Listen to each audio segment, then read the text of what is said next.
नमस्कार बंधुगण बंधु माने पवित्र अक्षय तृतीया उपलक्षे आपण मान समस्त को मोर हार्दिक शुभेच्छा एवं शुभकामना। आपण मानकु आज ज्योतिष कार्यक्रम को स्वागत। आज ज्योतिष कार्यक्रमटी बिछा राशि व्यक्ति विशेष मानक पई बहुत गुरुत्वपूर्ण अटे, बहुत ही खास अटे।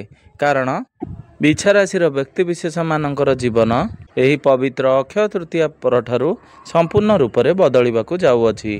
कारण ग्रह नक्षत्र मानकर चलन रे गोटे बहुत बड़ परिवर्तन होगाक जाऊँगी, जहाद्वारा आपणकर जीवन में चलुवा समस्त दुख कष्ट एवं समस्यार अंत होगापाई जाऊँगी एवं पुणी थे आपण जीवन में नूतन सूर्य उदय होगापाई जाऊँगी, पुणी थे खुशी फेरवाक जाऊँगी। यही प्रमुख ग्रह मानकर राशि परिवर्तन फल 12 गोटी राशि उपरे यार प्रभाव पड़वा जाऊँगी। यही पवित्र अक्षय तृतीया पर सूर्य समेत 3टी प्रमुख ग्रह निजर राशि परिवर्तन करने को जाउछंती। देवगुरु बृहस्पति, राहु एवं केतु निजर राशि परिवर्तन करने को जाउछंती। तो 15 मई को गुरु निजर राशि परिवर्तन करने को जाउछंती एवं 18 मई को राहु एवं केतु निजर राशि परिवर्तन करुछंती। तेबे यार प्रभाव आपनक जीवनर स्वास्थ्य, शिक्षा, प्रेम संपर्क, वैवाहिक जीवन, भाग्य, क्यारियर एवं व्यापार वाणिज्यर स्थिति उपरे निश्चय भाव में पड़िबो। तेबे यही पवित्र अक्षय तृतीया पर ए सब क्षेत्र में आपणकर केउं भली परिवर्तन हेबो एवं आपनकु केते मात्रा रे शुभ फल प्रदान करिवे एवं केते मात्रा रे अशुभ फल प्रदान करिवे से विषय रे आजिर ए भिडियो रे आमे माने विस्तार भाव में आलोचना करिबा। तेबे बंधु माने भिडियोटी को आगो को बढ़िया पूर्वरु जदि आपण मानकर भी बिछा राशि होइथाए तेबे भिडियो को स्किप न करी थरे मात्र शेष पर्यंत निश्चिंत देखंतु एवं भिडियो को गोटे लाइक करी चैनल टी को सब्सक्राइब कर दियंतु एवं आपण जदि सच्चा हृदय रे ईश्वर को भक्ति करुथांती विश्वास करुथांती तेबे भक्ति एवं श्रद्धार सहित कमेंट बॉक्स रे जय माँ लक्ष्मी जय श्री जगन्नाथ अवश्य लिखि दियंतु। तो बंधु माने आसंतु आरंभ करिबा आज रही कार्यक्रम को, जहा कि जन्म राशि एवं चंद्र राशि उपरे संपूर्ण आधारित अटे। तो राशि चक्र 12 गोटी राशि मध्यरु 8 नंबर अर्थात अष्टम राशि हेउची बिछा राशि एवं बिछा राशि राशिधिपति हेउचंती मंगल। तो बंधु माने पवित्र अक्षय तृतीया पर आपण कुंडली रे नवग्रहंकर स्थिति किपरि रही से विषय रे सर्वप्रथम आलोचना करिबा। शनि, बुध, राहु एवं शुक्र आपण कुंडली पंचम भाव में विराजमान अछंती। सूर्य आपणकर षष्ठ भाव में विराजमान रहिबे। देवगुरु बृहस्पति आपणकर सप्तम भाव में विराजमान रहिबे। मंगल आपणकर नवम भाव में विराजमान रहिबे एवं केतु आपणकर एकादश भाव में विराजमान रहिबे। तो बंधु माने सर्वप्रथम आसंतु जानि नेबा आपणकर स्वास्थ्य किपरि रहिबो एही पवित्र अक्षय तृतीया परठारु। तो बंधु माने कुंडलीर प्रथम भावटी होइथाय आपणकर स्वास्थ्यर भाव, आपणकर इम्यूनिटी सिस्टम रो भाव। आपणकर प्रथम भावर अधिपति हेउचंती मंगल।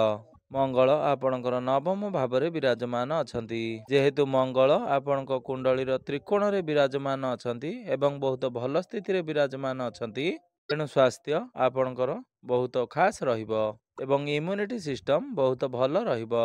शनि एवं राहु जेहेतु आपणक कुंडलीर पंचम भाव में विराजमान अछंती, तेणु आपणकर पेट जनित किसी समस्या देखा देई पारे। तो आपणकु हेल्दी फूड खाद्य खाइबार आवश्यकता अछि। आपणकर खाद्य प्रति विशेष ध्यान देबार अछि, नचेत आपणकर स्वास्थ्य एही अक्षय तृतीया पर बहुत भल रहिबो। एबे आसंतु जानि नेबा आपणकर शिक्षा क्षेत्र किपरि रहिबो एही पवित्र अक्षय तृतीया परठारु। तो बंधु माने कुंडलीर पंचम भावटी होइथाय आपणकर शिक्षा क्षेत्रर भाव।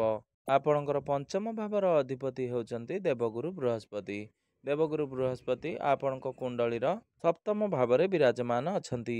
मात्र 15 मई को गुरु आपणकर अष्टम भाव को चलन करिवे। यह व्यतीत आपणकर पंचम भाव में विराजमान अछंती बुध, शुक्र, शनि एवं राहु।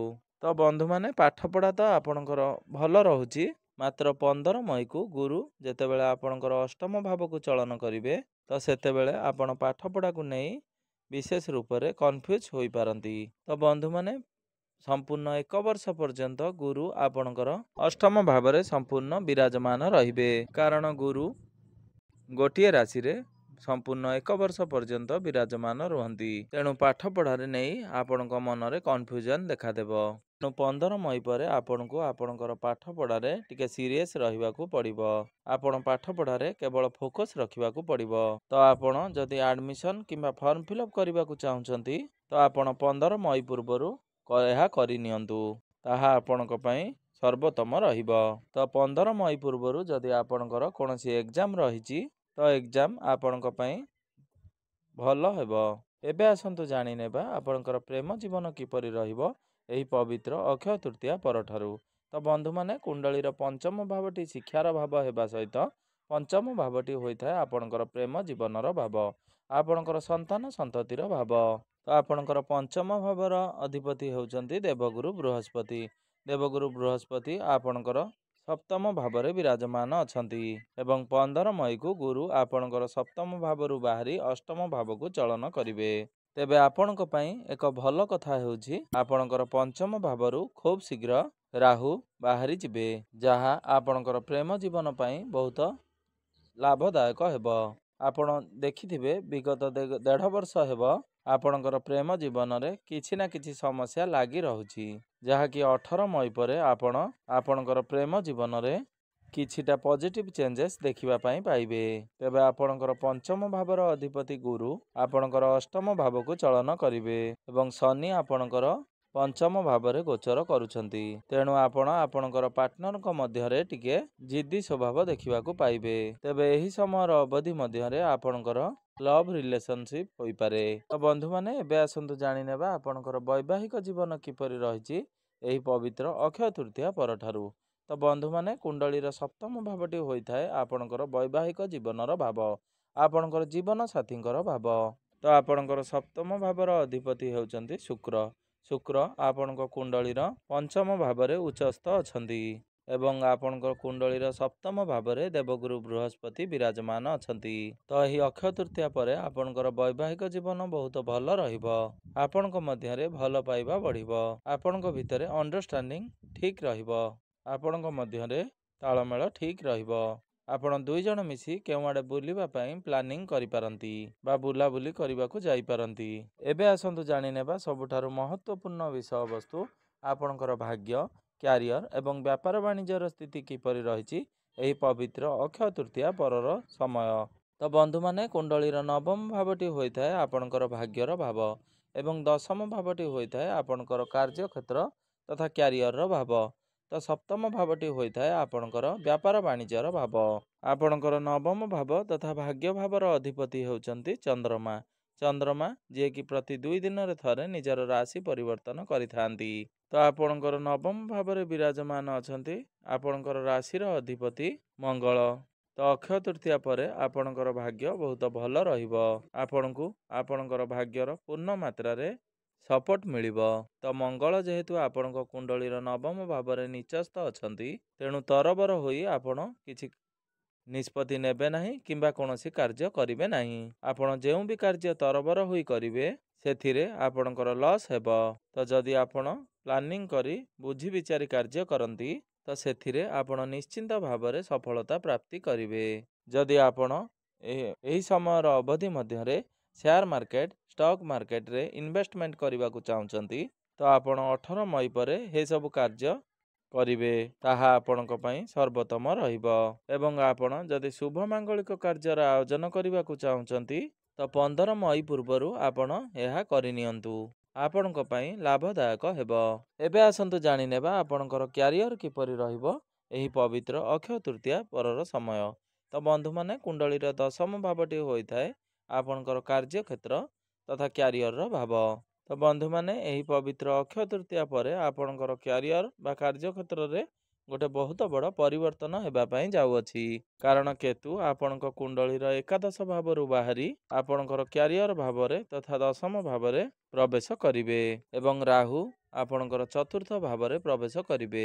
ତ ବନ୍ଧୁମାନେ ଆପଣଙ୍କର କାର୍ଯ୍ୟ ତ ନିଶ୍ଚୟ ଭାବରେ ହୋଇଯିବ, ମାତ୍ର କେତୁ ଯେହେତୁ ଛାୟା ଗ୍ରହ ଅଟନ୍ତି ବା ମୁଣ୍ଡବିହୀନ ଗ୍ରହ ଅଟନ୍ତି ତ ଆପଣଙ୍କୁ ଆପଣଙ୍କର କାର୍ଯ୍ୟକ୍ଷେତ୍ରରେ ଡିସାଟିସ୍ଫାଏଡ୍ ଲାଗିବ।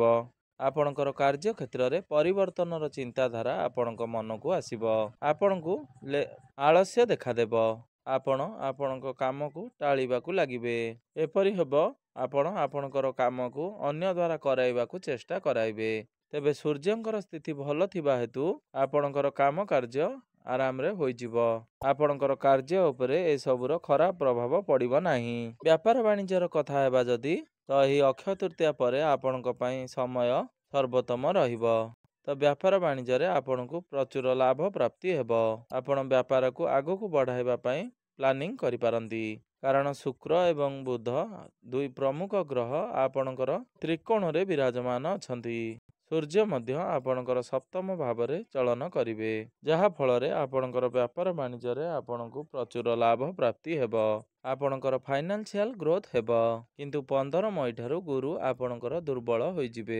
ତ ଗୁରୁ ଆପଣଙ୍କର ଧନ ଭାବର ଅଧିପତି ହୋଇ ଆପଣଙ୍କର ଅଷ୍ଟମ ଭାବରେ ଗୋଚର କରିବେ ଏବଂ ଗୁରୁଙ୍କର ଦୃଷ୍ଟି ଆପଣଙ୍କର ଦ୍ୱାଦଶ ଭାବ ଉପରେ ରହିବ, ଯାହା ଫଳରେ ଆପଣଙ୍କର ଟିକେ ଖର୍ଚ୍ଚ ବଢ଼ିଯିବ।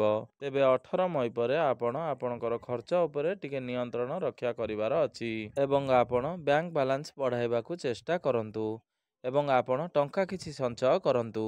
ତ ବନ୍ଧୁମାନେ, ଏବେ ଆସନ୍ତୁ ଜାଣିନେବା କିଛି ବିଶେଷ ଉପାୟ ବିଷୟରେ, ଯେଉଁ ଉପାୟ ଗୁଡ଼ିକ କରିବା ଦ୍ୱାରା ଯେଉଁ ଅଶୁଭତ୍ୱ ଗୁଡ଼ିକ ରହୁଛି ସେଗୁଡ଼ିକ ଖଣ୍ଡନ ହୋଇ ଆପଣଙ୍କୁ ଶୁଭ ଫଳ ପ୍ରାପ୍ତି ହେବ ଏବଂ ଆପଣଙ୍କର ଭାଗ୍ୟରେ ଉନ୍ନତି ହେବ।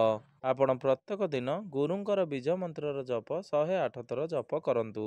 ପ୍ରତ୍ୟେକ ଦିନ ମଙ୍ଗଳଙ୍କର ବୀଜ ମନ୍ତ୍ରର ଜପ 108 ଥର ନିଶ୍ଚୟ କରନ୍ତୁ। ପ୍ରତ୍ୟେକ ଦିନ ଉଦିତ ସୂର୍ଯ୍ୟଙ୍କୁ ତମ୍ବା ପାତ୍ରରେ ଜଳାର୍ଘ୍ୟ ଅର୍ପଣ କରନ୍ତୁ ଏବଂ ପ୍ରତ୍ୟେକ ଦିନ ହନୁମାନ ଚାଳିଶାର ପାଠ ଅବଶ୍ୟ କରନ୍ତୁ। ତ ଆପଣଙ୍କୁ ନିଶ୍ଚିନ୍ତ ଭାବରେ ଅଧିକ ଶୁଭ ଫଳ ପ୍ରାପ୍ତି ହେବ। ତେବେ ବନ୍ଧୁମାନେ, ଆପଣଙ୍କର ଜୀବନ ମଙ୍ଗଳମୟ ହେଉ, ଏହା ହିଁ ଈଶ୍ୱରଙ୍କ ନିକଟରେ ମୋର ଏତିକି ପ୍ରାର୍ଥନା। ଧନ୍ୟବାଦ।